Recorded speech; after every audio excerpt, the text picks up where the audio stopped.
চলে আসলাম বিবাহ অভিযানের পার্ট 1 নিয়ে। কেমন আছেন আপনারা সবাই? আশা করছি অনেক অনেক ভালো আছেন। এটা হলো আমার বিয়ের দিনের ব্লগ। আর এখানে হলো আমার প্রায় পার্লারে সাজুগুজু শেষের দিকে। আর বাবা এসেছিল। প্রথমে ভেবেছিলাম আমরা সেন্টারে গিয়ে সোনার জিনিসগুলো পরবো, কিন্তু যেহেতু বাবা এসেছে তাই বাবা এসেই আমার সোনার জিনিসগুলো পরিয়ে দিয়েছে। তার ভিতরে একটা হার আনতে সে ভুলে গিয়েছে, ওটা আনতে গিয়েছে। এখানের অধিকাংশ জিনিসই সোনার, আর কিছু কিছু জিনিস এমনি। আর এখানে বাবা আমাকে সুন্দর করে সাজিয়ে দিয়েছিল। আর এই যে আমার ফাইনাল লুক, এই লুকটা যে আমার কত পছন্দের একটা লুক, ড্রিম লুক।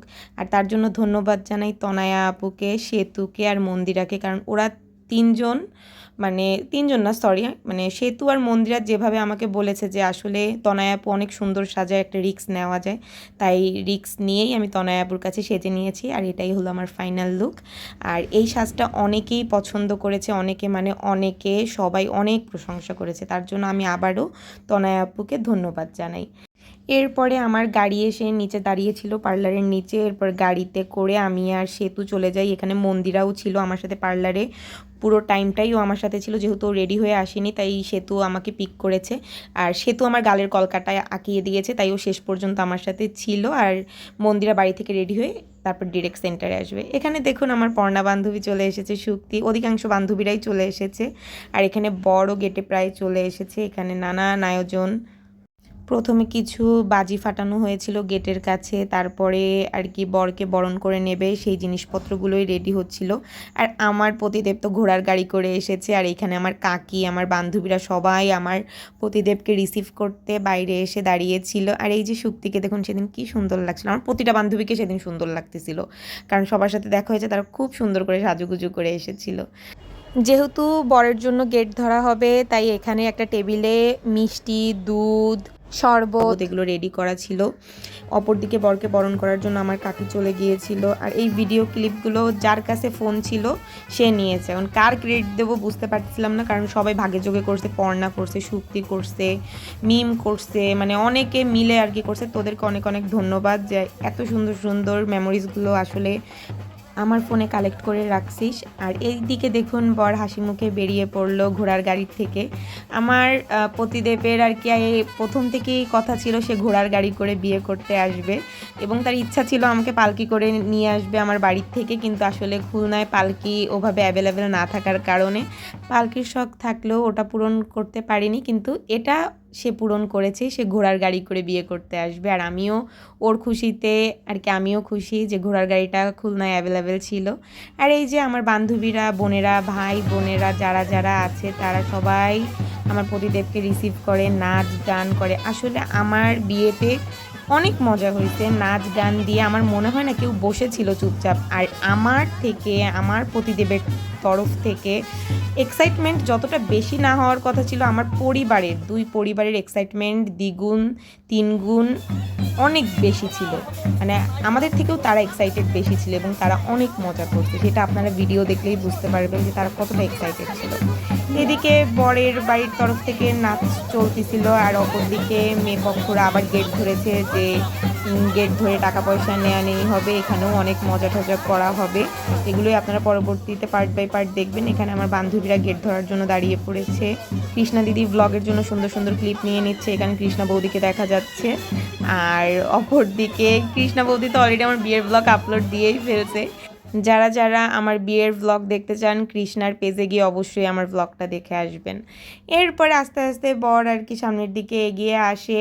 আর এখানে আমার বরদা এসে হয়তো বা ওদের সাথে কোনো খুনসুটি করছিল, আর মানে এগুলোই হয়তো বা চলতেছিল, আমি তো আর জানি না। আমার ভিতরে ফটোশ্যুট চলতেছিল, একা একা বসেছিলাম, আবার সাথে লোকজন ছিল, এরকম মিলেই আমার সময় কাটছিল। ওদিককার আর এদিককার বরকে নিয়েই সবার আর কি আনন্দ মুহূর্ত চলছিল। আর এখানে এই যে এই নাচগুলো তো আপনারা অলরেডি রিলসের মধ্যে দেখে ফেলছেন, যে এখানে বরকে রিসিভ করার সময় আমার ভাই বোনরা অনেক নাচ গান করে, তারপরে গেটে টাকা চাওয়ার জন্য কার্ডগুলো প্লেস করে এবং টাকা চায়, এইগুলো আর কি গেটে যেগুলো যেগুলো মজা করা লাগে সব কিছুই তারা করেছে।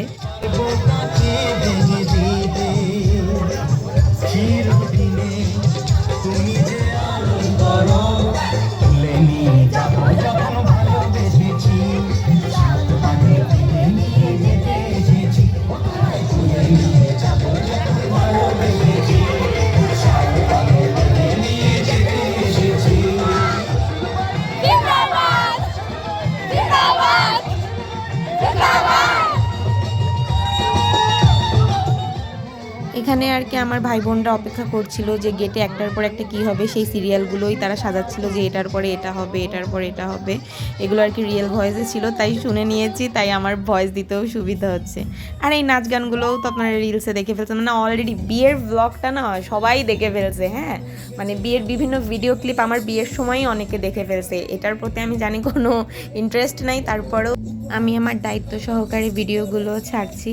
আর এই যে এখানে নাচ গান যখন শেষ হয়ে যায়, আমাদের বরের বাড়ির থেকে সুন্দর একটা টাকার বুকে নিয়ে এসেছিল, যেটা আমার ভাই বোনদের বন্ধু বান্ধবদের দেয়। আর এখানে আমার বর দেয় টাকাটা নিয়ে ওদের সাথে একটু মজা করছিল। এরপর তো সবাই আর কি বুকে পেয়ে বেশ খুশি হয়েছে। এরপরে হলো আমার কিছু শ্যুট বাকি ছিল ভিতরে, আমি আমার শ্যুটগুলো কমপ্লিট করে নিচ্ছিলাম, কারণ আমি খুব অল্প সময় পেয়েছিলাম শ্যুটের জন্য। আর সামি ভাইয়া সৈকত ভাইয়া দুইজনই সেই অল্প সময়ের মধ্যে আমার ছোট ছোট অনেক শ্যুট নিয়ে ফেলছে। বললাম না, তারা অনেক পরিশ্রম করছে। আসলে ফ্ল্যাশব্যাকের টিমকে আমি যত ধন্যবাদ দিব ততই কম হয়ে যাবে। তারপরেও আমি চাই যে আমার আউটপুটটা যেন ভালো আসে। আর এদিকে সবাই আর কি জলখাবারের জন্য বরযাত্রী যারা আছে বসে পড়েছে। আমার বান্ধবীরা এসেছিল, বান্ধবীদের বররা, আমার আত্মীয় স্বজন। এই তো একটু পরেই বিয়ের প্রোগ্রামটা শুরু হয়ে যাবে। আর এখানে আমি আমার বাড়ির মালাটা পরে নিয়েছিলাম, তারপরে আমার বরের বাড়ি থেকে যে মালাটা দিয়েছে ওটাও পরে নিলাম। এরপর বাবা মার সাথে আমি কিছু ছবি তুলে নিয়েছিলাম। এগুলো আর কি আমার সব থেকে জীবনের বেস্ট মেমোরিজ থাকবে। তারপরে বাবা মার কাছ থেকে আশীর্বাদ নিয়ে আমি মণ্ডপের দিকে এগিয়ে যাই। এটাই মূলত আমার বিয়ের ব্লগের পার্ট 1, কারণ বিয়ের ব্লগটা অনেক বড়, তাই পার্ট পার্ট করে দিলাম। ভালো লাগলে লাইক কমেন্ট করবেন। দেখা হবে নেক্সট ব্লগ নিয়ে। টাটা।